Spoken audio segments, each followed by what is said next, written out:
Akhirnya aku sampai juga di suatu tempat yang disebut dengan dermaga, karena memang fungsinya sebagai tempat pemberhentian kapal. Setelah menempuh kurang lebih 3 jam perjalanan darat, tapi bukan kapal dan dermaga yang sesungguhnya, seperti yang sering aku lihat di Pelabuhan Merak. Aku segera turun dari bus yang membawaku dari Terminal Ratu Basi ke tempat ini, sebuah tempat yang panas dan gersang, karena tidak ada satupun pohon besar tumbuh di sini. Lalu aku pun menuju ke tempat yang digunakan untuk menunggu kapal yang akan membawaku ke suatu tempat di mana aku ditugaskan sebagai bidan di desa itu. Setelah menyelesaikan sekolah kebidanan selama 1 tahun di sebuah sekolah perawat kesehatan yang ada di kota provinsi, sudah banyak orang yang sedang duduk menunggu. Aku kemudian mencari tempat duduk yang kosong dan segera menjatuhkan pantatku di sebuah kursi sambil memandang ke arah rawa, bukan laut seperti di Pelabuhan Merak. Beberapa jam aku menunggu kapal yang datang, tapi belum juga muncul. Matahari semakin tinggi dan udara tentu saja semakin panas. Rasa haus dan lapar mulai terasa.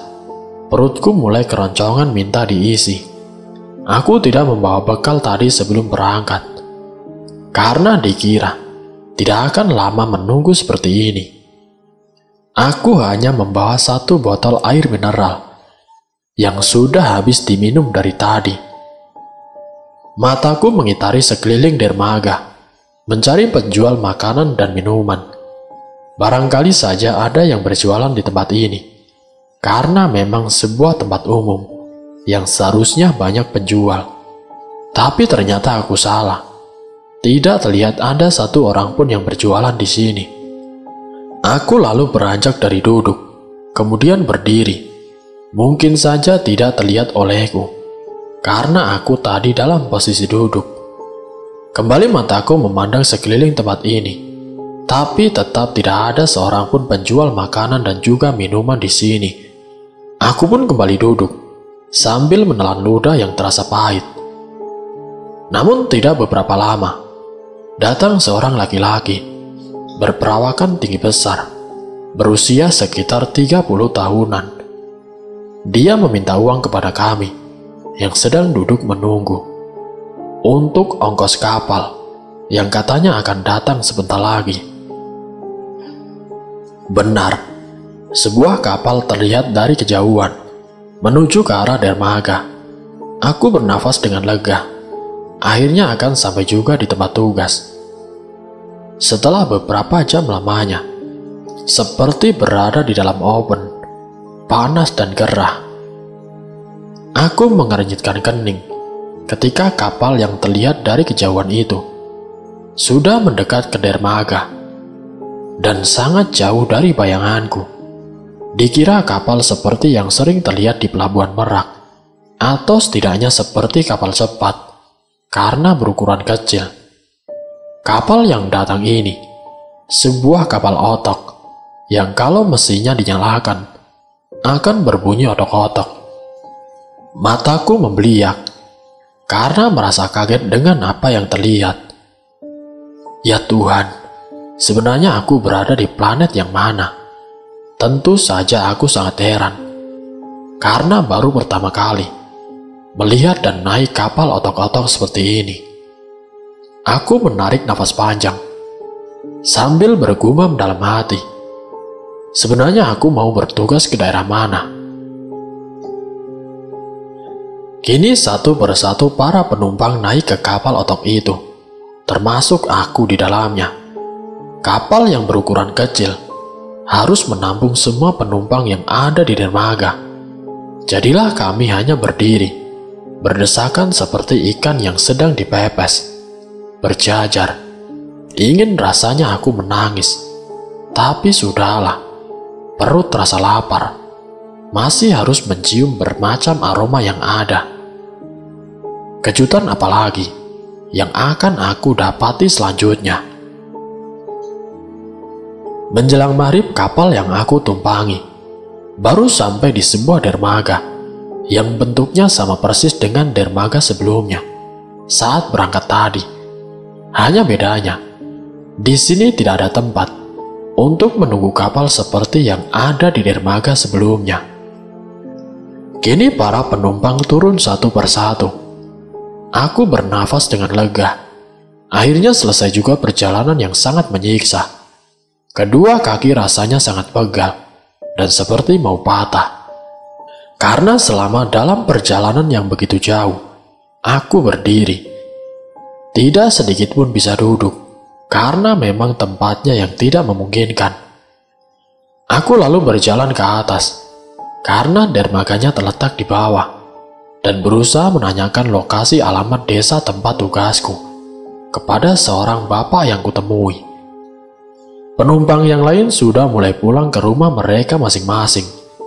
Dermaga mulai sepi, karena memang hari sudah senja. Oh, Puskesmas Sumber Waras masih jauh dari sini, Mbak. Naik ojek saja biar cepat sampai sebelum malam, kata bapak itu setelah membaca kertas bertuliskan alamat yang aku perlihatkan padanya. Terus di mana saya bisa dapat tukang ojek, Pak?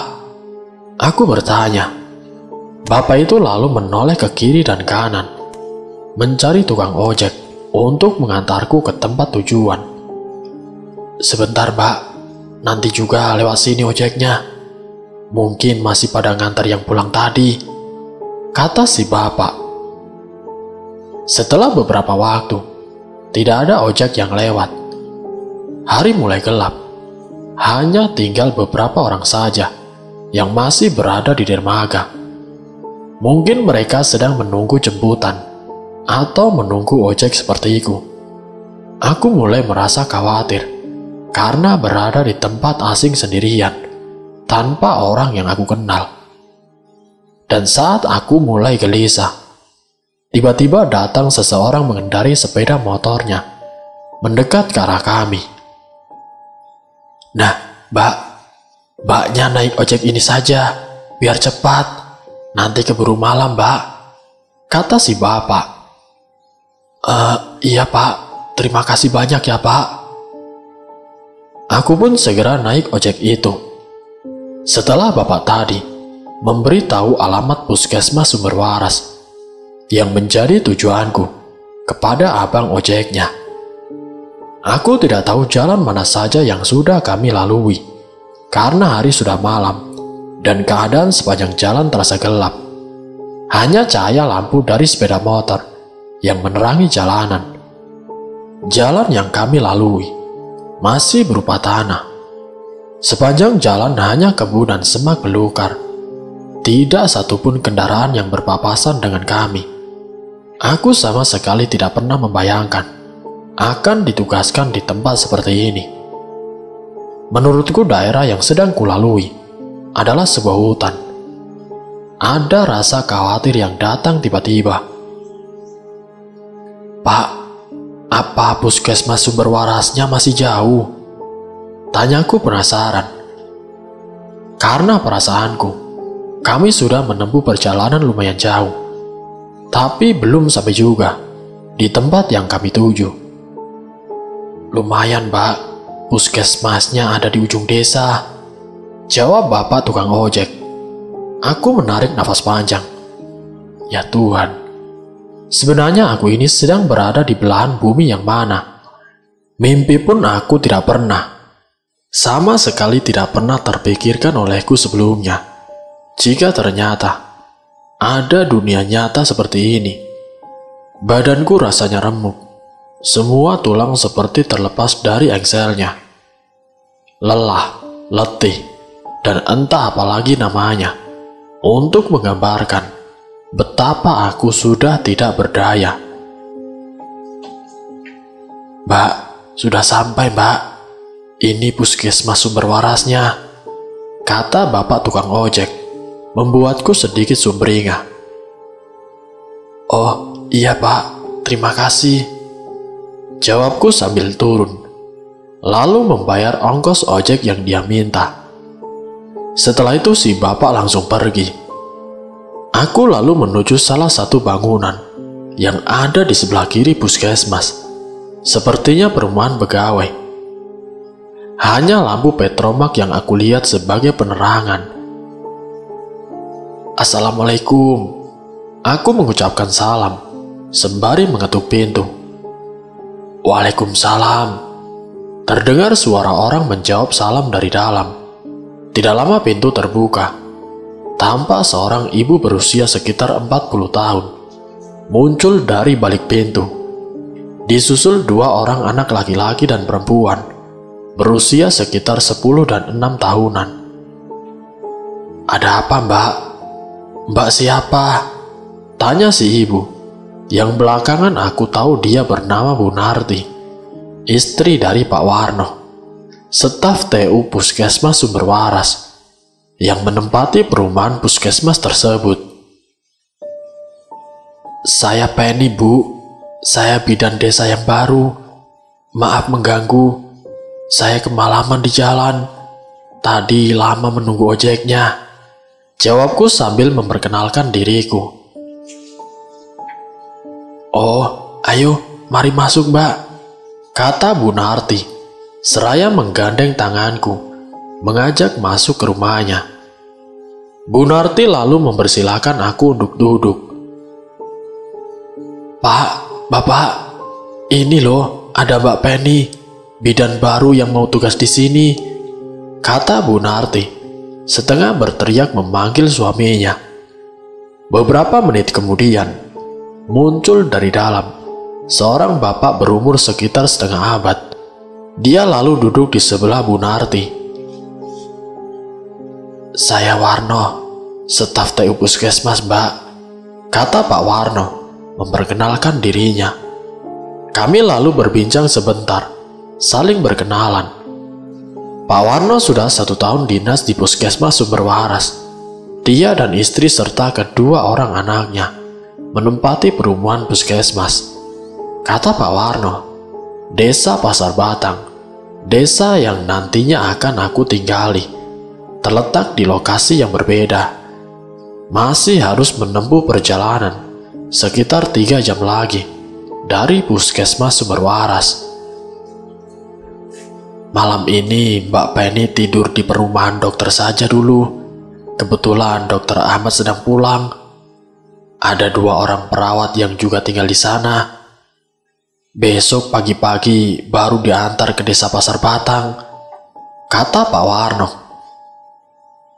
Iya Pak, terserah bagaimana baiknya saja, jawabku. Aku lalu diantar oleh Pak Warno menuju ke perumahan dokter yang letaknya di sebelah kanan puskesmas. Sampai di sana, terlihat 2 orang laki-laki yang sedang duduk di teras. Dad, ini Mbak Penny, bidan yang mau tugas di Desa Pasar Batang. Tapi karena malam, jadi saya suruh tidur di sini saja dulu. Kamar Dokter Ahmad kosong kan? Besok pagi-pagi baru diantar ke desa, ujar Pak Warno. 2 orang laki-laki itu bernama Kak Dedi dan juga Kak Hendi. Mereka adalah perawat. Setelah mengobrol beberapa saat, Pak Warno pamit pulang. Titip Mbak Penny ya, jangan dinakali, kata Pak Warno. Bergurau tentu saja. Dia terkekeh, disambut oleh Kak Dedi dan juga Kak Hendi. Kak, aku mau numpang mandi dulu dong. Badanku lengket semua, seharian kena debu di jalan, pintaku setelah Pak Warno pulang. Kak Dedi lalu memberitahuku di mana letak kamar mandi. Segera aku mandi, meskipun sudah malam, tapi terasa sangat segar, karena seharian badanku tidak tersentuh oleh air. Pen, apa kamu sudah makan? Kalau belum, itu ada mie sama telur. Maklum saja, namanya juga di kampung, yang ada ya cuma itu, kata Kak Hendi, setelah aku selesai mandi dan berganti pakaian. Aku lalu memasak mie instan dicampur dengan telur. Terasa nikmat sekali. Mungkin karena aku sangat lapar. Aku makan sambil mengobrol dengan Kak Dedi dan juga Kak Hendy. Seperti halnya Pak Warno. Mereka juga sudah 1 tahun bekerja di Puskesmas Sumber Waras dan menempati perumahan dokter. Kak, aku tidur duluan ya. Mau ngelurusin kaki, badanku pegel dan capek sekali. Pamitku pada kedua kakak perawat itu. Setelah selesai makan, aku lalu menuju kamar, kemudian mengunci pintunya. Setelah itu merebahkan badanku di kasur. Dan tidak lama kemudian, aku pun sudah tertidur dengan pulas. Keesokan harinya, sekitar pukul 6 pagi, aku diantar oleh Kak Hendy ke desa Pasar Batang, tempat di mana aku akan tinggal dan bertugas sebagai bidan di desa di sana. Kami naik sepeda motor menuju ke sana. Kata Pak Warno, sebaiknya aku langsung ke rumah Pak Kepala Desa, agar segera dicarikan tempat untuk aku tinggali. Maka kami pun segera menuju rumah Pak Kades Desa Pasar Batang. Dan sama seperti tadi malam, sepanjang perjalanan yang kami lewati hanya berupa semak belukar dan jalan tanah tentu saja, persis seperti di dalam hutan.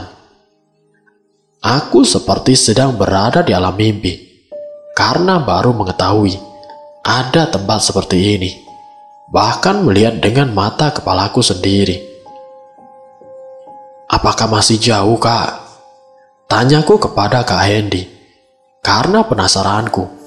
Kami sudah jauh dan lama sekali menempuh perjalanan, tapi belum juga sampai di tempat yang kami tuju. Pantatku sudah panas sekali rasanya, duduk di atas jok motor. Badanku pun sudah mulai terasa pegal. Kenapa memangnya? Kamu capek ya? Nanti juga kamu akan terbiasa kalau sudah lama tinggal di sini. Aku dulu juga gitu. Rasanya jauh sekali. Jarak desa Pasar Batang sama Puskesmas Sumber Waras, kata Kak Hendy. Iya Kak, dari kemarin aku di jalan, tidak ada istirahat sama sekali. Cuma semalam saja tidur. Itu juga cuma beberapa jam, karena tidurnya juga sudah larut malam. Bentar lagi sampai kok. Kalau kamu mau tidur, tidur saja. Biar nanti pas bangun sudah sampai di rumah Pak Kades. Sembarangan saja suruh tidur di atas motor. Yang ada nanti aku jatuh dong, Kak. Kak Hendy terkekeh mendengar ucapanku. Kami lalu saling diam. Setelah itu Kak Hendy menambah kecepatan laju sepeda motornya agar kami bisa segera sampai di rumah Pak Kades. Setelah menempuh perjalanan yang lumayan jauh dan melelahkan, akhirnya kami sampai di rumah Pak Kades.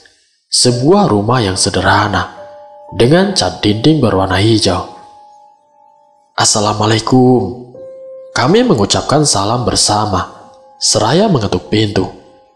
Beberapa saat kami menunggu. Tidak ada yang menjawab salam dari kami.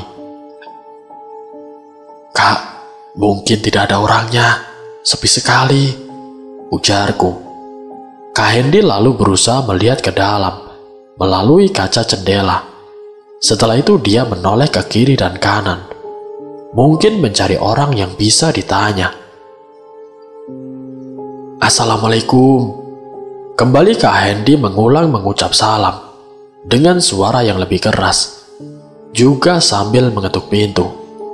Tapi tidak juga terdengar ada yang menjawab salam dari kami. Kita tunggu sebentar di sini. Siapa tahu Pak Kades sedang keluar, kata Kak Hendy. Dia lalu duduk di kursi yang ada di teras rumah Pak Kades. Aku mengikutinya, duduk di sebelah Kak Hendy. Aku melihat jam yang melingkar di pergelangan tangan. Jarum jam sudah menunjukkan hampir pukul 9 pagi. Ternyata memang benar. Selama 3 jam kami menempuh perjalanan. Mungkin kalau jalanan beraspal, tidak akan sampai selama itu. Karena kami bisa menambah kecepatan laju sepeda motornya. tanpa harus merasa khawatir ada kayu besar yang menghalangi. Sekitar setengah jam kami menunggu. Datang sepasang lelaki dan perempuan dari arah depan dengan mengendarai sepeda motor. Kata Kak Hendy, mereka adalah Pak Kades dan juga istrinya. Wah, ada tamu jauh rupanya. Sudah lama menunggunya ya. Maaf, kami tadi baru dari lihat ladang, kata Pak Kades sambil tersenyum. Beliau bernama Pak Yatin. Dia dan istrinya lalu menyalami Kak Hendy dan aku secara bergantian. Setelah mengobrol sebentar, Kak Hendy lalu mengutarakan maksud kedatangan kami. Ini Bu Penny, Pak. Dia bidan desa yang ditugaskan di desa Pasar Batang. Jadi dia memang harus tinggal di desa, tidak kerja di puskesmas, kata Kak Hendy. Pak Kades Yatin manggut-manggut. Jadi Bu Penny rencananya mau tinggal di rumah warga atau mau mencari rumah sendiri untuk ditempati? Tanya Pak Yatin. Saya sih inginnya tinggal di rumah sendiri, Pak. Bukan di rumah warga, karena saya ingin membuat polindes, pondok bersalin desa, agar ibu-ibu hamil yang rumahnya jauh bisa melahirkan di sana. Aku menjawab. Tidak lama kemudian, Bu Kades datang dengan membawa nampan berisi 3 gelas air teh hangat dan sepiring singkong goreng. Ayo diminum dulu, Pak Mantri, Bu Bidan, dicicipi juga kuenya. Di kampung yang ada cuma singkong, Bu Bidan, kata Bu Kades mempersilahkan. Aku dan Kak Hendy pun lalu meminum air teh yang disuguhkan. Bu Kades lalu duduk di sebelahku. Bu, rumah sebelah punya Mbak Kiswoto, kira-kira boleh nggak ya kalau ditembung untuk ditinggali Bu Bidan? Tanya Pak Yatin kepada istrinya. Ibu kurang tahu juga ya, Pak. Tapi nanti coba ibu tanyakan kepada anaknya, yaitu si Marlan, jawab Bu Kades. Ini ada rumah kosong sebelah rumah, lumayan besar, tapi tidak tahu boleh disewa atau tidak. Kalau boleh, nanti Bu Bidan tinggal saja di situ, biar tidak jauh dari mana-mana, kata Pak Kades. Anak Mbak Kiswoto jauh nggak rumahnya, Pak? Apa tidak sebaiknya kita tanyakan saja sekarang, mumpung masih siang, biar bisa langsung dibersihkan, kata Kak Hendy. Tidak jauh sih. Nanti biar ibunya saja yang nyusul si Marlan untuk kesini. Rumah itu meskipun kosong, tapi selalu dibersihkan setiap hari sama anaknya, Pak Mantri. Jadi nanti Bu Bidan tinggal masuk saja, kata Pak Yatin. Bu Kades pun lalu bergegas untuk memanggil anak Mbak Kiswoto yang bernama si Marlan. Singkat ceritanya, tidak lama kemudian Bu Kades datang dengan seorang laki-laki berumur sekitar 40 tahunan. Setelah dia duduk, Pak Kades selalu mengutarakan keinginan untuk menyewa rumah Mbak Kiswoto yang akan digunakan sebagai tempat tinggalku. Bagaimana, Lan? Apakah boleh rumah bapakmu ditempati Bu Bidan? Ini Bu Bidan Penny yang akan tinggal di situ dan bertugas di desa Pasar Batang, tanya Pak Yatin. Tidak usah nyewa, Pak. Silakan saja ditempati. Saya malah senang kalau ada yang ngurus rumah itu. Jadi tidak kosong lagi, jawab laki-laki yang dipanggil dengan sebutan Marlan. Nah, Pak Mantri, Bu Bidan, sudah dengar sendiri kan dari anak yang punya rumah? Tidak perlu nyewa, silakan ditempati, kata Pak Yatin padaku dan juga Kak Hendy. Sebelumnya terima kasih banyak, Pak, ujarku. Kami lalu menuju rumah Mbak Kiswoto yang letaknya tidak begitu jauh dari rumah Pak Yatin. Sementara Pak Marlan mengambil kunci rumah Mbak Kiswoto. Aku melihat-lihat sekeliling rumah itu. Rumah yang lumayan besar, meskipun bangunannya masih berupa papan. Terlihat bersih dan rapi. Pasti Pak Marlan orang yang rajin. Ketika sedang melihat-lihat di halaman belakang, aku melihat seorang perempuan yang sedang menyapu. Mungkin istri dari Pak Marlan. Aku lalu berjalan menghampiri perempuan itu. "Penny, Penny!" Terdengar suara Kak Hendy memanggilku setengah berteriak. Aku lalu mengurungkan langkah menghampiri perempuan itu. "Iya Kak, aku sedang di belakang," jawabku sambil sedikit berlari menuju ke depan. Pintu rumah sudah dibuka. Kami segera masuk dan memeriksa seluruh ruangan yang ada di rumah itu. Ternyata semua perabotan masih lengkap. Aku tinggal masuk saja, tanpa harus membawa apapun, selain pakaian ganti dan juga keperluan untuk berpraktek tentu saja. Di ruang tamu yang berukuran sekitar 9 meter persegi, terdapat satu set kursi tamu dan meja. Bentuknya sangat klasik dan khas zaman dulu. Juga ada lemari buffet berukuran sedang, yang tingginya hanya sekitar 1 meter. Bentuknya juga klasik. Di dalam lemari itu, tersusun tea set sebanyak 3 macam. 1 lusin gelas beserta tatakannya, dan bermacam hiasan patung yang terbuat dari porselen. Semua bentuk dan modelnya sangat klasik, tapi mempunyai ciri khas. Ada 3 buah kamar di dalam rumah ini. Kamar depan berisi sebuah dipan, lemari pakaian dan juga meja kursi. Sama seperti di ruang tamu, semua perabotan yang ada di kamar ini, bentuk dan modelnya sudah kuno. Aku bisa memakai kamar ini untuk ruang praktik. Di belakang ruang tamu ada kamar utama. Ukurannya lebih besar dari 2 kamar yang lain. Terdapat ranjang dengan ukuran nomor 2, lemari baju 2 pintu, dan juga sebuah sofa meja. Kemudian di sebelah kamar utama, ada kamar lagi yang ukurannya sama dengan kamar depan. Hanya di kamar ini, ada 2 buah dipan dan juga lemari baju. Tidak ada meja dan kursi. Kebetulan ada 2 buah dipan di sini, yang bisa aku pakai untuk tempat melahirkan. Semua perabotan yang ada di rumah ini, kulihat terbuat dari kayu jati. Terlihat kokoh dan anggun, meskipun modelnya sudah kuno. Di ruangan paling belakang adalah ruang dapur. Ruangannya lumayan luas, 2 kali lebih luas dari kamar tamu. Di depan terdapat 2 buah pintu. 1 pintu menuju ke sumur, 1 pintu menuju ke kamar mandi, dan 1 lagi menuju keluar. Ada jemuran dan tempat untuk mencuci di dekat sumur. Di atas ada loteng. Kata Pak Marlan, loteng itu digunakan untuk menyimpan barang-barang yang sudah tidak terpakai. Meskipun tidak ditempati, tapi kulihat rumah ini lumayan bersih, baik lantai maupun perabotan yang ada. Mungkin karena sering disapu dan dibersihkan oleh keluarga Pak Marlan. "Bagaimana Bu Bidan? Apa rumahnya cocok dengan keinginan Bu Bidan?" tanya Pak Yatin. Setelah kami selesai melihat seluruh ruangan yang ada di rumah Bagiswoto.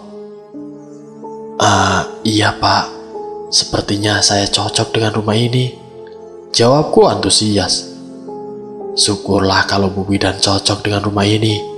Jadi saya tidak perlu lagi untuk setiap saat membersihkan, karena sudah ada yang menempati. Terkadang saya tidak sempat, karena banyak kerjaan yang lain," kata Pak Marlan. Kami lalu berbincang sebentar di ruang tamu. Tidak lama kemudian, Pak Yatin dan juga Pak Marlan pamit pulang. Tidak lupa aku mengucapkan banyak terima kasih kepada mereka berdua. Akhirnya langsung dapat rumah.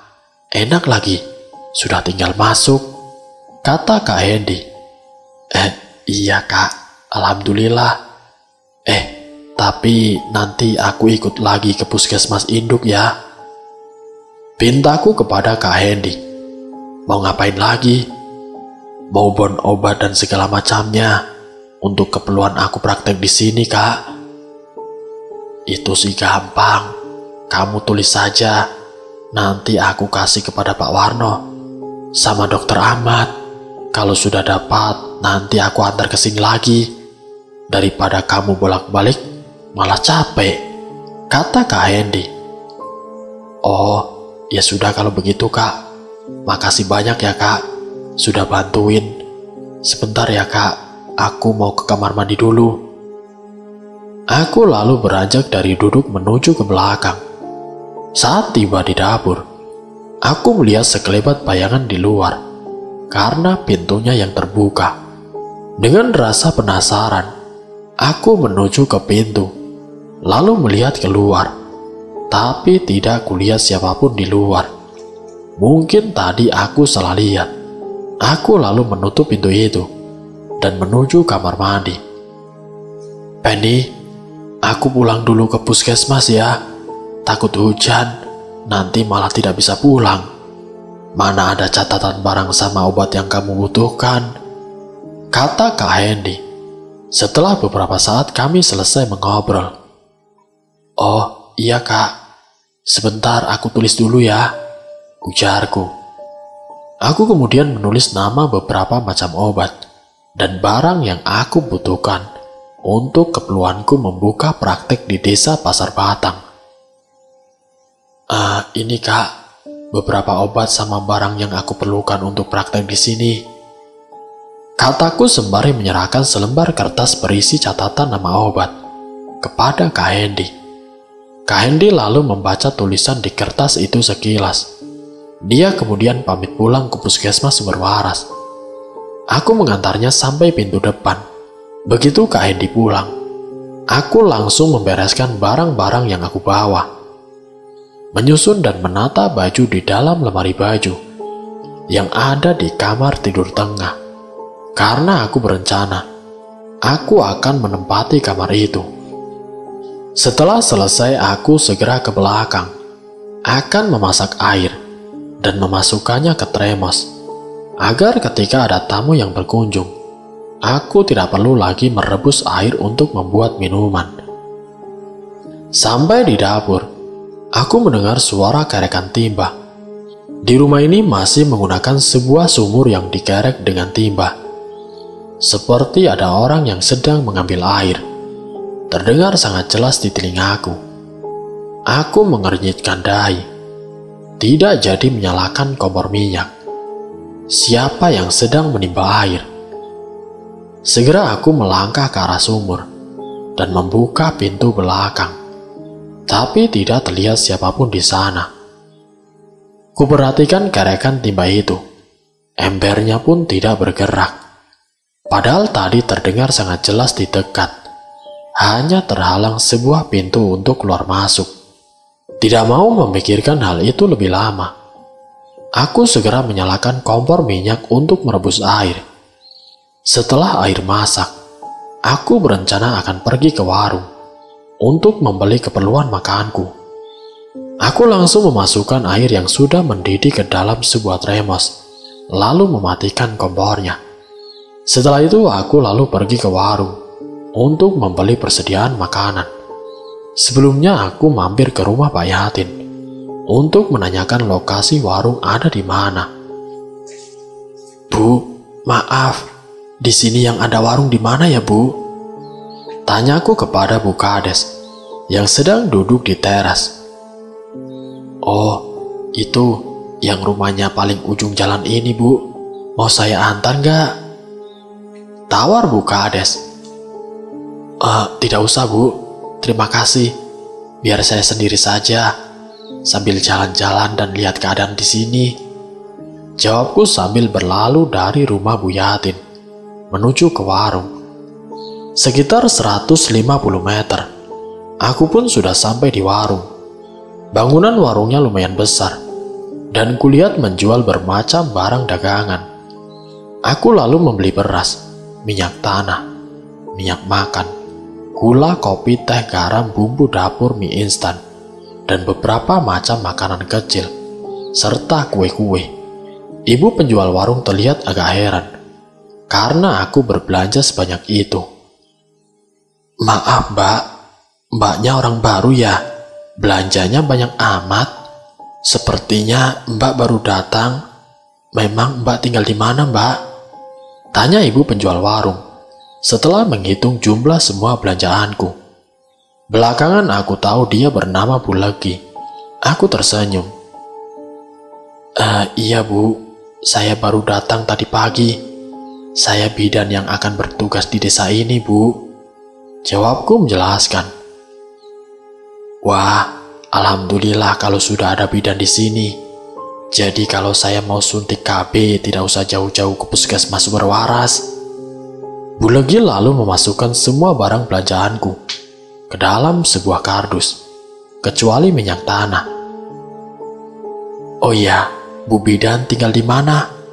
Biar nanti barang belanjaannya diantar anak saya pakai motor, kata Bu Legi setelah selesai memasukkan semua barang belanjaan. Saya tinggal di rumah orang tua Pak Marlan, Bu. Maksudnya di rumah Mbak Kiswoto? Tanya Bu Legi sambil bergidik. Aku mengernyitkan kening melihat apa yang dilakukan Bu Legi. Kenapa dia bergidik? Bu, maaf. Tadi saya lihat ibu kok bergidik gitu waktu saya bilang saya tinggal di rumah Mbak Kiswoto. Memangnya kenapa, Bu? Tanyaku kepada Bu Legi karena aku penasaran. Bu Legi tersenyum agak kikuk. Dia salah tingkah. Tidak ada apa-apa kok Bu Bidan, jawabnya sambil mengikat kardus berisi barang belanjaanku dengan seutas tali rapia. Aku tersenyum mendengarnya. Aku yakin Bu Legi tadi berbohong. Pasti ada yang ada disembunyikan. Dia pasti mengetahui sesuatu tentang rumah Mbak Kiswoto yang akan aku tempati. Tapi aku tidak lagi menanyakan hal itu kepada Bu Legi.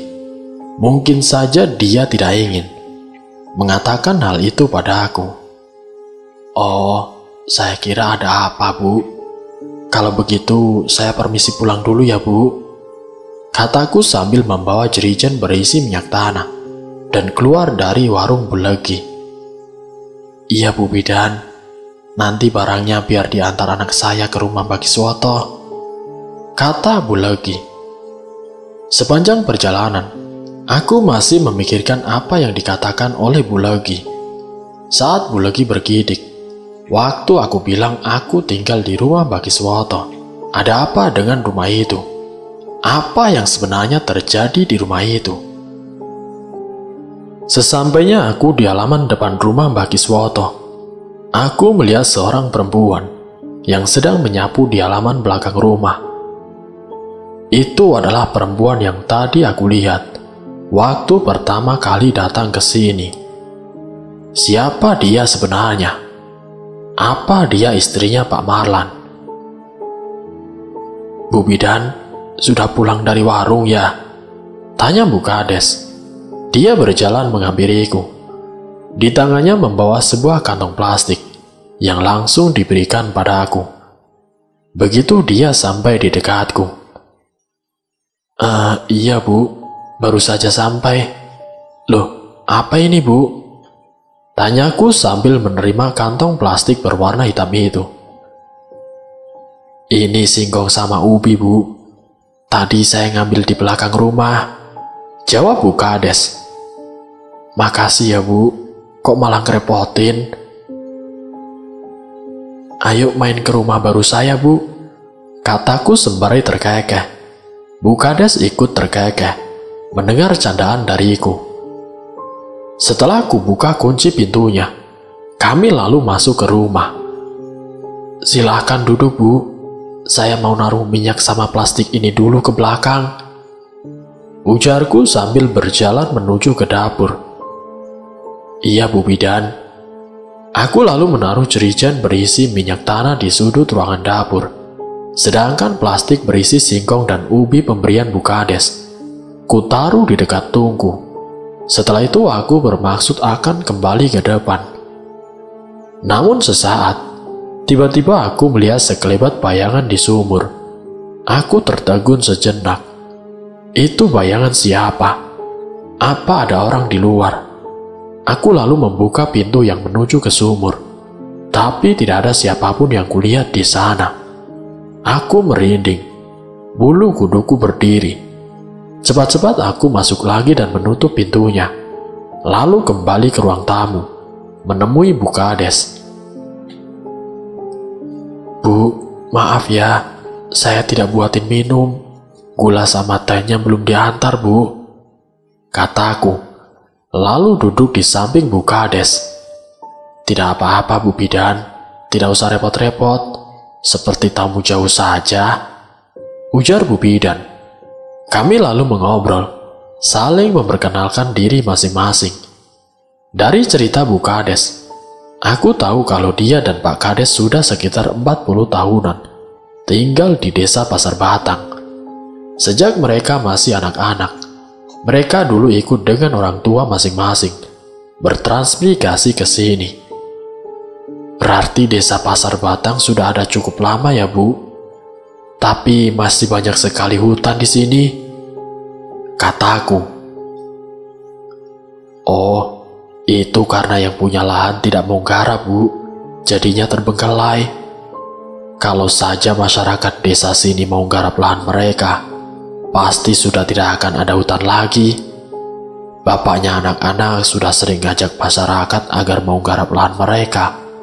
Tapi mereka malah lebih senang bekerja jadi kuli bangunan daripada jadi petani." Jelas Bu Kades panjang lebar. Aku manggut-manggut mendengar cerita Bu Kades. Pantas saja di sepanjang jalan yang aku lewati tadi, hampir semuanya sebab belukar. Terdengar pintu diketuk. Saat aku masih ngobrol dengan Bu Kades, aku beranjak dari duduk, lalu berjalan menuju pintu. Nampak seorang laki-laki membawa kardus belanjaanku di depan pintu. "Bu, ini saya disuruh emak nganterin barang ini, Bu," ujar laki-laki itu, yang ternyata adalah anak Bu Legi, pemilik warung tersebut. "Oh, iya Mas, makasih ya. Tolong ditaruh di dalam saja, Mas," pintaku kepada anak Bu Legi. Anak itu diam saja. Kulihat dia malah bengong. Aku lalu menepuk pundaknya. "Loh, Mas, kok malah bengong? Tolong kardusnya ditaruh di dalam, Mas," kataku. Anak Bu Legi terkejut. "Oh, iya Bu." Dia lalu menaruh kardus berisi belanjaanku di ruang tamu, tepat di dekat bufet. Setelah itu dia lalu buru-buru keluar dari rumah Bagiswoto dan menuju motornya. Kemudian pergi meninggalkan halaman rumah Bagiswoto tanpa mengatakan apapun. Bahkan aku belum sempat mengucapkan terima kasih padanya karena telah mengantarkan barang belanjaanku. Aku mengernyitkan keningku melihat tingkah lakunya. Merasa heran tentu saja. Ada apa dengan sikap anak Bu Legi? Kenapa dia seperti orang yang sangat ketakutan? "Itu anak Bu Legi kenapa ya, Bu? Kok seperti orang yang ketakutan gitu?" tanyaku pada Bu Kades sambil membawa kardus berisi barang belanjaanku. Bu Kades membantuku membawakan kardus yang lumayan berat itu. "Ketakutan gimana, Bu?" tanya Bu Kades setelah kami sampai di dapur. "Tidak tahu juga saya. Tadi habis naruh kardus ini di ruang tamu. Dia buru-buru pergi, tidak ngomong apa-apa lagi. Saya sampai belum sempat ngucapin terima kasih," jelasku pada Bu Kades. Bu Kades diam saja mendengar ucapanku. Dia lalu duduk di kursi makan yang ada di dapur. Sementara aku membongkar isi kardus itu dan menyusun barang-barang itu di rak yang ada di dekat rak piring. "Bu, mau saya buatkan minum teh nggak? Saya sudah merebus air kok, tinggal nuangin saja," tawarku pada Bu Kades. "Tidak usah repot-repot, Bu Bidan," jawab Bu Kades. Tapi aku tetap membuat 2 gelas air teh hangat, lalu menaruhnya di meja makan, beserta sepiring kue yang aku beli tadi. "Ayo Bu, diminum air teh sama dicicipi kuenya," kataku. Kami lalu kembali berbincang, sembari minum air teh dan juga makan kue. Menjelang waktu zuhur, Bu Kades pamit pulang. "Sering-sering main ke sini ya Bu, biar saya ada temennya," pintaku sebelum Bu Kades meninggalkan halaman depan rumah Bagiswoto. Aku lalu masuk ke kamar dan berganti pakaian. Setelah itu mengambil air wudhu dan mendirikan sholat zuhur. Selesai sholat, aku menyapu dan mengepel seluruh ruangan rumah ini. Cukup melelahkan, karena bangunan rumah Bagiswoto memang lumayan luas. Sekitar 1 jam aku baru selesai membersihkan lantai rumah ini. Aku lalu duduk di sebuah kursi yang ada di teras depan, melepas lelahku, sambil pandangan mataku mengawasi keadaan sekeliling rumah Bagiswoto. Suasana sangat sepi. Hanya ada 2 rumah yang berdiri di sini, rumah Pak Kades dan juga rumah Bagiswoto. Sedangkan rumah yang lain letaknya agak berjauhan dengan rumah yang kutempati. Sekeliling rumah ditanami bermacam pohon buah dan bunga yang sepertinya tumbuh sendiri, tanpa ada yang menanam. Di samping kiri kanan rumah Bagiswoto ada pohon jambu air, jambu batu dan mangga. Aku melihat di bawah pohon itu berserakan daun yang jatuh. Pasti karena Pak Marlan dan keluarganya belum sempat menyapu. Aku berencana besok pagi saja akan membersihkan halaman luar rumah Bagiswoto, menyapu dan kemudian membakar sampah daun yang jatuh. Saat ini aku sudah terlalu lelah dan merasa belum cukup beristirahat. "Sedang istirahat, Bu." Samar-samar aku mendengar ada suara orang yang menyapaku. Perlahan aku membuka mataku. Astaga, ternyata aku tertidur di kursi. Mungkin saking ngantuk dan capek. Ditambah semilir angin yang berembus, membuat mataku tidak bisa menahan kantuk. Nampak di depanku seorang perempuan sedang berdiri di luar teras. Aku mengucek-ngucek mataku, siapa tahu sedang bermimpi. Tapi ternyata tidak. Aku tidak sedang bermimpi. Aku merasakan sakit saat mencubit lengan kiriku. Maaf, saya sampai tidak tahu kalau ada tamu," kataku sambil membenarkan letak dudukku. "Tidak apa-apa, Bu. Saya yang minta maaf sudah mengganggu istirahat Bu Bidan. Mari Bu, saya pulang dulu," kata perempuan itu, lalu berjalan menuju ke belakang rumah Bagiswoto.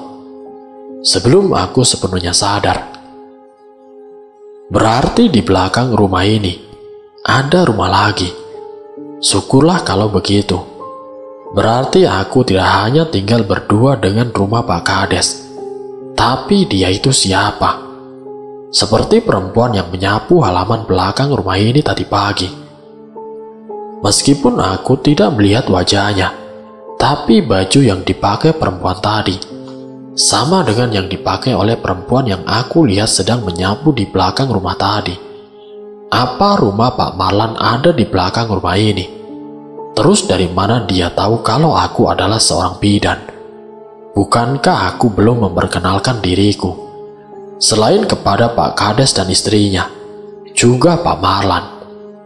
Apa perempuan tadi benar istrinya Pak Marlan? Bermacam pertanyaan singgah di kepala.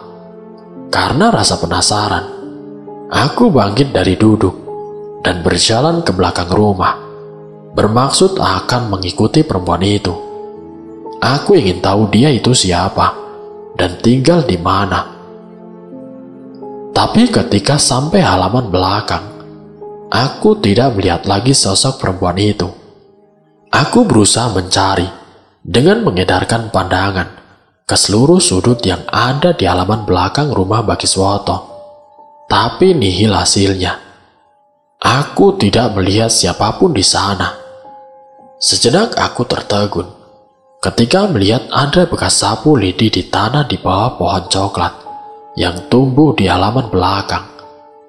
Ternyata Pak Marlan dan istrinya sangat rajin menanam pohon coklat dan merawatnya. Aku lalu kembali ke teras depan, duduk di kursi hingga menjelang waktu asar. Selama aku duduk tadi, tidak ada satupun orang yang lewat di depan rumah Bagiswoto. Hanya seorang perempuan tadi yang entah siapa. Belum aku ketahui identitasnya. Aku lalu mendirikan sholat asar. Setelah itu aku pergi mandi. Ketika aku sedang berada di kamar mandi, aku mendengar suara air, seperti ada orang yang sedang mandi di kamar mandi yang satu. Kamar mandi di rumah ini memang ada 2 buah, dan letaknya bersebelahan. Aku tercekat. Jantungku berdetak tidak karuan. Siapa gerangan yang sedang mandi itu? Aku menajamkan pendengaran, sambil merasa takut tidak karuan. Kedua kaki rasanya lemah sekali, bagai tidak bertulang. Benar-benar aku merasakan ketakutan yang sangat. Tapi aku hanya bisa diam, karena aku pikir, berteriak pun percuma. Tidak akan ada yang mendengar. Setelah beberapa saat, suara seperti orang yang sedang mandi itu kemudian berhenti. Aku menempelkan kuping ke tembok kamar mandi sebelah. Siapa tahu aku salah dengar, tapi suara itu memang tidak terdengar lagi. Setelah beberapa saat telingaku menempel di tembok, bergegas aku mandi. Selesai mandi, perlahan aku membuka pintu kamar mandi dan berjalan ke kamar mandi sebelahnya. Aku lalu membuka pintu kamar mandi itu, yang ternyata tidak basah sedikit pun. Tidak ada bekas orang yang mandi. Aku mengernyitkan kening, merasa sangat heran. Padahal tadi terdengar sangat jelas ada suara orang yang mandi di kamar mandi ini. Sampai aku tidak berani bersuara, saking merasa takutnya. Aku menarik napas panjang, lalu menutup kembali pintu kamar mandi itu, dan segera menuju ke kamar. Aku kembali duduk di teras depan, setelah selesai berpakaian, sambil memikirkan kejadian tadi. Masa iya aku salah dengar? Sepertinya telingaku belum terlalu tuli untuk sekedar mendengar suara air. Apalagi suara itu datangnya dari jarak yang sangat dekat, hanya berbatas tembok. Sedang santai, Bu. Tiba-tiba terdengar suara Bu Kades, membuat aku agak kaget. Iya, Bu. Sambil menunggu maghrib, jawabku. Maaf ya, Bu, sudah ngagetin. Habisnya Bu Bidan ngelamun sih, ujar Bu Kades sambil tersenyum. Aku pun tersenyum, merasa malu karena ketahuan sedang melamun. Sampai tidak tahu kapan Bu Kades datang dan sudah berdiri di dekatku. Ini Pipit anak saya, Bu. Kalau Bu Bidan tidak keberatan, biar nanti malam ditemani dia, kata Bu Kades sambil memegang tangan anaknya yang bernama si Pipit. Tentu saja aku sangat senang. Tadinya aku sudah merasa was-was, harus tidur sendiri di rumah yang baru saja aku tempati. Pipit lalu menyalamiku. Kami kemudian berbincang. Pipit masih duduk di bangku sekolah kelas 3 SMP. Umurnya 15 tahun. Tapi dia bertubuh tinggi kurus, bahkan tingginya hampir sama denganku. Dia anak bungsu Bu Kades. Bu, apa boleh kalau Pipit tinggal sama saya? Biar saya ada temannya, Bu, kataku. Apa nanti tidak ngerepotin Bu Bidan? Tanya Bu Kades. Sama sekali tidak, Bu. Saya malah senang karena ada teman ngobrol. Kalau begitu sih terserah Pipitnya saja. Saya tidak keberatan kalau memang dia mau, ucap Bu Kades. Setelah aku tanyakan, ternyata Pipit bersedia untuk tinggal denganku di rumah ini. Tentu saja aku merasa senang, karena selain ada teman ngobrol, aku tidak akan merasa begitu takut lagi, karena sudah ada teman. Suara azan maghrib terdengar samar-samar, karena lokasi musola yang lumayan jauh dari rumah Bagiswoto. Bu Kades kemudian pamit pulang. Aku dan Pipit lalu menyalakan 3 buah lampu teplok yang kami taruh di ruang tamu, kamar tidur, dan dapur. Setelah itu kami sholat maghrib secara bergantian, karena Pipit belum membawa mukena, dan aku hanya membawa 1 buah mukena saja. Aku kemudian masak mie instan. Setelah selesai sholat, kemudian aku masak mie instan. Dilanjutkan mengobrol di ruang tamu sambil makan mie. Pipit ternyata anaknya sangat lucu. Dia pandai bercerita. Beberapa kali aku tertawa terpingkal mendengar cerita dari Pipit. Singkat ceritanya, setelah kami selesai sholat isya, kami pun beranjak tidur. Entah sudah berapa lama aku tertidur. Tiba-tiba aku mendengar suara pintu kamar depan dibuka. Terdengar suara kunci pintu diputar, entah dibuka atau ditutup. Karena aku tidak melihatnya, tiba-tiba aku merinding, bulu kuduku meremang. Aku melihat Pipit masih tidur dengan nyenyak. Tak tega rasanya untuk membangunkan. Aku hanya bisa diam ketakutan, sambil membaca doa-doa yang aku hafal. Siapa sebenarnya yang membuka pintu itu? Seingatku semua pintu sudah aku kunci. Ya Tuhan, lindungilah hamba-Mu dari segala bentuk kejahatan makhluk ciptaan-Mu. Aku berdoa dalam hati. Aku terus saja melafalkan doa-doa, sampai akhirnya aku tertidur kembali. Keesokan harinya, setelah sarapan Pipit pamit pulang, aku mengatakan padanya agar sepulang sekolah nanti, langsung pulang saja ke rumah Bagiswoto, sambil membawa baju dan juga perlengkapan lain, agar setiap hari bisa langsung berangkat sekolah dari sini, tanpa harus pulang dulu ke rumah Pak Yatin. Kemudian aku mencuci baju. Begitu Pipit berlalu, menjemurnya lalu bergegas untuk mandi. Aku tidak ingin lagi kejadian kemarin sore terulang kembali, saat seperti ada suara orang yang sedang mandi. Buru-buru aku masuk dan mengunci pintu yang menuju ke kamar mandi. Setelah selesai, lalu berganti pakaian dan membuat segelas air teh hangat. Kemudian aku duduk di teras depan. Serak, serak, serak. Tiba-tiba aku mendengar ada suara sapu lidi yang sedang dipakai untuk menyapu. Arah suaranya dari belakang rumah. Siapa yang menyapu? Apa dia istri Pak Marlan? Aku mencoba menajamkan pendengaran. Barangkali saja aku salah dengar. Tapi ternyata tidak. Itu benar suara sapu lidi yang sedang digunakan. Aku lalu beranjak dari duduk, bermaksud akan melihat siapa yang sedang menyapu di halaman belakang. Ketika sampai di halaman belakang, aku melihat perempuan yang kemarin sore menyapu. Kemudian aku berjalan ke halaman belakang, akan menghampiri perempuan itu. Namun langkah kakiku terhenti saat mendengar suara mobil masuk ke halaman rumah Bagiswoto. Aku menoleh ke arah suara. Ternyata mobil ambulan Puskesmas Sumber Waras. Segera aku membalikkan badanku, menghampiri Kak Hendy yang membawa mobil ambulan. Dia tersenyum sambil turun dari mobil. Ya ampun Kak, pagi amat sudah datang. Makasih ya sudah mau direpotin, kataku, merasa setengah tidak enak hati kepada Kak Hendy.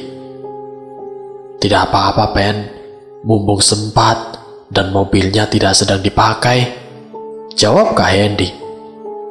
Kami lalu menurunkan semua barang bawaan yang aku tulis kemarin. Kemudian kami menaruhnya di kamar depan, yang rencananya akan aku pakai untuk ruang praktik. Namun sejenak aku tertegun saat masuk ke kamar depan. Tidak ada yang berubah.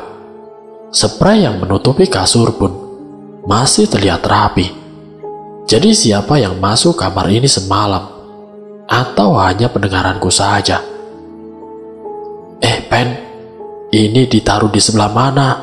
Kok malah ngelamun? Kata Kak Hendy sambil menepuk pundakku. Tentu saja sangat mengagetkanku, karena aku memang sedang melamun. Oh, iya Kak, ditaruh di sebelah sini saja Kak. Nanti meja kursinya aku pindah tempatnya, jawabku sambil menunjuk tempat di kamar depan. Setelah itu kami menata kamar depan agar terlihat agak luas, biar terasa nyaman saat nanti aku berpraktik. Kami merubah posisi barang yang ada di dalam kamar itu. Setelah selesai, aku pergi ke dapur, akan membuat air kopi untuk Kak Hendy. Namun tiba-tiba, aku melihat sekelebat bayangan di halaman belakang. Sejenak aku tertegun. Sebenarnya bayangan siapa itu? Aku pun lalu menghampiri pintu belakang, di mana tadi terlihat sekelebat bayangan. Perlahan membuka pintu belakang, kemudian mengedarkan pandangan ke sekeliling halaman belakang. Mataku mencari sosok bayangan tadi, tapi tidak aku temukan siapapun. Aku menarik nafas panjang. Mungkin hanya salah lihat, karena sudah terlanjur merasa takut dari kemarin. Jadi seolah-olah selalu melihat ada sosok makhluk tak kasat mata di rumah yang aku tinggali. Pen, lama amat bikin minumnya. Aku keburu haus nih, kata Kak Hendy yang tiba-tiba sudah muncul di dapur sambil tersenyum. Iya Kak, maaf, jawabku merasa malu. Aku lalu menutup pintu belakang dan segera membuat air kopi untuk Kak Hendy. Kami lalu mengobrol di teras depan. Gimana semalam, Pen? Bisa tidur nyenyak gak? Tanya Kak Hendy sambil menyeruput kopinya. Ya lumayan lah. Cuma sepertinya rumah ini ada yang nungguin deh Kak. Mungkin karena sudah lama tidak ditempati, jawabku menjelaskan. Maksudmu ada hantunya? Tanya Kak Hendy. Aku mengangguk. Aku lalu menceritakan beberapa peristiwa yang terjadi sepanjang hari kemarin. Kak Hendy pun kemudian terlihat menarik nafas panjang setelah aku selesai bercerita. Apa sebaiknya kamu ngadain selamatan dulu, Pen? Ngundang orang untuk yasinan di rumah ini. Sekalian kamu ngenalin diri, Pen, kata Kak Hendy. Iya juga sih Kak, ide bagus itu. Tapi yang masak-masak nanti siapa Kak? Aku mana bisa nyiapin untuk acara seperti itu. Kamu coba bilang saja ke Bu Kades. Aku yakin dia pasti mau bantu. Iya deh, nanti aku coba bilang kepada Bu Kades. Kak Hendy pulang sekitar pukul 2 siang. Dia menumpang sholat zuhur di rumah ini.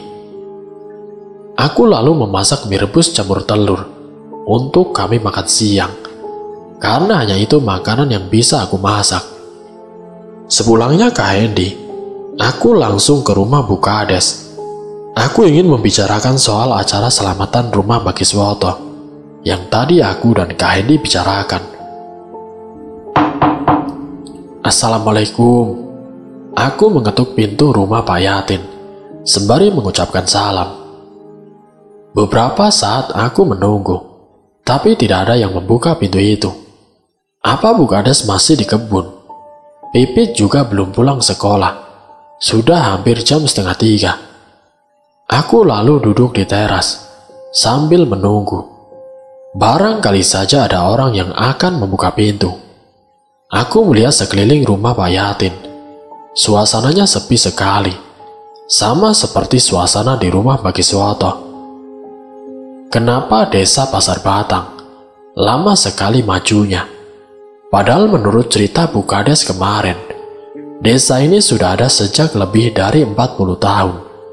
Listrik belum masuk, jalanan masih tanah, rumah penduduk masih jarang. Itu pun aku lihat masih banyak yang menggunakan papan sebagai dindingnya. Yang terlihat hanya semak belukar, dengan pohon alang-alang yang tumbuh dengan subur. Beberapa menit berlalu, belum juga ada yang membuka pintu rumah Pak Yatin. Aku lalu beranjak dari duduk, bermaksud akan pulang. Namun tiba-tiba, ada seorang laki-laki masuk ke halaman rumah Bu Kades dengan mengendarai sepeda motor. "Loh, Bu Bidan, ada apa, Bu?" tanya laki-laki itu. Setelah dia turun dari motor, aku mengernyitkan kening. Dari mana dia tahu kalau aku bidan? Apa dia adalah anak Pak Yatin? Masnya siapa ya? Apa masnya anaknya Pak Yatin? Tanyaku tanpa menjawab pertanyaan laki-laki itu. "Iya, Bu, saya Anwar, anak Pak Yatin," jawab laki-laki itu seraya tersenyum. "Oh, maaf, aku tidak tahu. Bu Kadesnya kemana ya? Dari tadi aku nungguin di sini kok tidak ada yang keluar." "Ibu sama bapak sedang ke rumah saudara, Bu. Ada hajatan. Paling pulangnya besok." Aku manggut-manggut. Berarti baru besok aku bisa ngobrol dengan Bu Kades. "Apa Pipit juga ikut? Kok jam segini dia belum pulang dari sekolah?" tanya aku. "Pipit tidak ikut kok, Bu. Dia memang kalau pulang sekolah sampai sore. Kan sekolahnya jauh. Dia naik sepeda, tidak naik motor." Setelah ngobrol sebentar dan menanyakan tentang beberapa hal pada Anwar, aku pamit pulang, lalu kembali duduk di teras depan rumah Bagiswoto sambil menunggu Pipit pulang sekolah. Karena tadi aku sudah berpesan kepada Anwar, jika Pipit sudah pulang, agar langsung suruh ke rumah saja. Untuk beberapa waktu aku duduk. Lama-lama mataku mulai mengantuk karena angin semilir yang menerpa wajahku dengan lembut. Di antara sadar dan tidak, aku mendengar seseorang menyebut namaku. "Sedang ngasuh, Bu Bidan?" tanya suara itu yang terdengar samar-samar di telingaku. Suara seorang perempuan, lembut terdengar. Perlahan aku membuka mata yang masih terasa lengket, karena mungkin baru saja hampir pulas. Samar-samar aku melihat ada perempuan yang kemarin juga menyapa aku saat aku sedang ketiduran di teras ini. Dia sedang berdiri di depanku sambil tersenyum, tapi di luar teras. Sejenak aku membenarkan letak duduk sambil mengucek-ngucek mataku, karena pandangan mataku belum begitu jelas. Tapi betapa terkejutnya, aku tidak melihat lagi perempuan yang tadi berdiri di luar teras.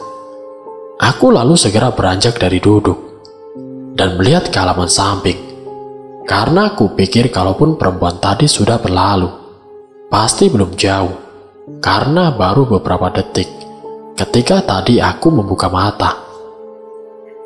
Namun ternyata tidak ada siapapun di halaman samping. Sejenak aku tertegun. Kemana perginya perempuan itu? Betapa cepat jalannya. Dengan rasa penasaranku, aku keluar dari teras dan berjalan menuju ke belakang rumah Bagiswoto. Sesampainya di belakang rumah, aku mengedarkan pandangan ke sekeliling halaman rumah, tapi tetap tidak ada siapapun yang terlihat di sana. Siapa perempuan itu sebenarnya? Sudah beberapa kali aku melihatnya, tapi selalu saja gagal untuk bertegur sapa dengannya. Aku merinding, bulu kuduku meremang. Bergegas aku meninggalkan halaman belakang rumah Bagiswoto. Dengan sedikit berlari aku kembali menuju ke teras. Ketika sampai di depan teras, aku bernafas lega ketika melihat Pipit sudah pulang dari sekolah. Dia sedang menyandarkan sepedanya di depan rumah.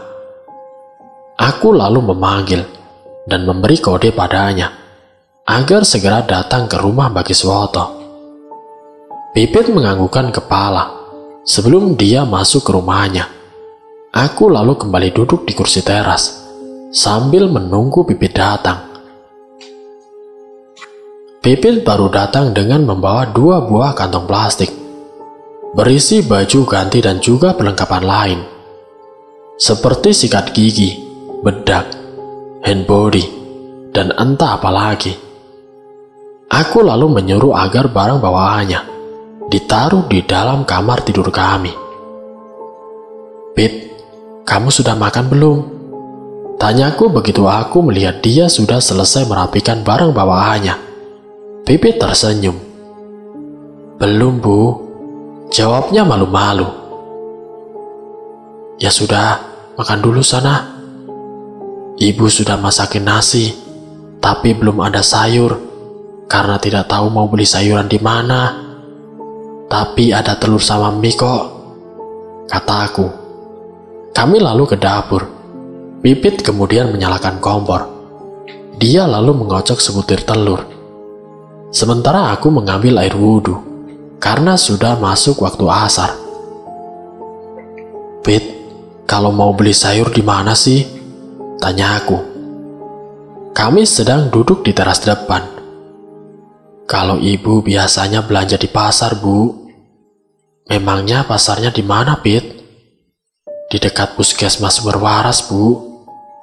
"Loh, jauh amat," ujarku keheranan. Pipit bilang pasar yang ada hanya satu, yang berlokasi di dekat puskesmas Sumberwaras. Itu pun tidak setiap hari dibuka, hanya seminggu 3 kali, yaitu hari Selasa, Kamis, dan Sabtu.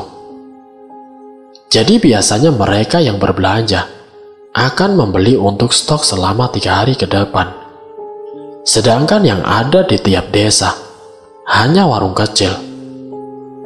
Warung besar juga hanya ada 1 buah di tiap desa. Di desa Pasar Batang, warung milik Bu Legi itulah yang besar, menjual berbagai macam barang kebutuhan sehari-hari, termasuk bumbu dapur, kecuali sayur mayur. Berarti aku harus ke desa Sumberwaras untuk belanja sayuran. Alangkah jauhnya. Bagaimana aku harus ke sana? Sedangkan kendaraan saja aku tidak ada. Atau aku titip Bu Legi saja, kalau kebetulan dia ke sana. Kami mengobrol di teras depan, sampai tiba waktu asar. Selesai sholat aku lalu menyuruh si Pipit untuk mandi terlebih dahulu. Tanpa banyak bicara, Pipit langsung pergi ke belakang. Sedangkan aku menunggu di dalam kamar sambil berbaring. Tapi hampir setengah jam berlalu. Pipit belum juga selesai. Dia belum masuk ke kamar untuk berganti pakaian. Tentu saja membuat aku merasa heran. Ngapain saja Pipit di kamar mandi? Lama sekali. Sampai setengah jam belum juga rampung. Aku kemudian beranjak dari tempat tidur dan pergi ke belakang. Di belakang aku melihat pintu kamar mandi masih tertutup dengan rapat. Artinya Pipit masih berada di dalam. Tapi aku tidak mendengar suara apapun dari dalam kamar mandi. Pit, mandinya sudah belum, Pit? Kok lama sekali?" kataku sambil mengetuk pintu kamar mandi. Tidak lama kemudian, pintu kamar mandi terbuka dan Pipit langsung menghambur keluar. Dia langsung memelukku dengan erat, seraya membenamkan wajahnya di dadaku. Dia seperti orang yang sedang ketakutan. Apa yang dilakukan Pipit tentu saja membuatku merasa kaget, karena terjadi secara tiba-tiba. "Pit, kamu kenapa, Pit? Tanyaku sambil berusaha menengadahkan wajahnya. Tapi dia tetap membenamkan mukanya di dadaku. Aku kemudian membawa Pipit masuk menuju dapur dan membiarkan dia sejenak untuk mengatur nafasnya. Pit, kamu kenapa, Pit? Aku mengulangi pertanyaan yang sama. Setelah beberapa menit berlalu, Pipit mulai melepaskan pelukannya. Aku melihat dia bergidik. Dia lalu menatapku dengan tatapan yang tidak bisa kuartikan. Aneh sekali. Pit, kamu kenapa, Pit? Tanyaku kembali dengan rasa penasaran. Apa sebenarnya yang sudah terjadi dengan dia? Ada orang di kamar mandi sebelah, Bu. Saya kira Bu Bidan yang sedang mandi. Tapi tiba-tiba saya mendengar dia ketawa. Suaranya seram sekali, Bu. Jawab Pipit terbata sambil bergidik dan menutup wajahnya dengan kedua telapak tangannya. Mungkin dia merasa saking takutnya. Lah, kenapa kamu tidak keluar dari kamar mandi, Pit? Malah diam saja di sana sampai setengah jam. Saya juga inginnya keluar dari sini, Bu. Tapi kaki saya seperti susah untuk digerakkan. Mulut saya juga seperti dikunci. Padahal di hati saya ingin teriak, Bu, biar Bu Bidan dengar. Aku mengernyitkan keningku mendengar cerita dari Pipit. Apa mungkin yang dia alami seperti halnya yang aku alami waktu itu? Suara siapa sebenarnya yang terdengar seperti sedang mandi? Ya sudah, sekarang kamu ganti baju dulu sana, pintaku. Pipit lalu berjalan ke kamar, dan aku menuju ke kamar mandi, memeriksa kamar mandi sebelah. Tidak ada bekas air di lantainya, masih terlihat kering. Berarti memang tidak ada orang yang mandi, seperti yang didengar oleh Pipit. Siapakah sebenarnya sosok yang mandi itu? Nanti saya akan lanjutkan ke bagian yang berikutnya. Wassalamualaikum warahmatullahi wabarakatuh.